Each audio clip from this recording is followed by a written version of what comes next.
लोकसभा झाली, विधानसभा आपल्या समोर त्या ठिकाणी मी वरती सांगितलं की यावेळेला जळगाव जिल्हा तुम्हाला 11च्या 11 जागा, एक जागा सुद्धा आम्ही कमी पडणार नाही.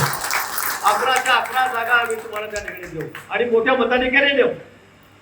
मोठ्या मताधिक्याने. मागच्या वेळेला हरिभाऊ पडले, थोड्या मताने पडले, ते का पडले, कसे पडले याची आपल्याला कल्पना आहे. आपल्याच घरबैठी होते, त्यांनीच घर फोडलं, त्यामुळे 2 जागा आपल्या पडल्या. पण आता पक्षामध्ये सगळं कीड कुठे नाहीये.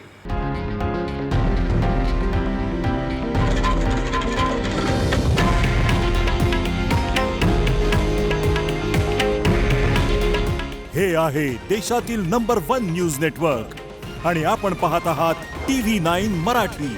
काळजी तुमची, हित महाराष्ट्राचं.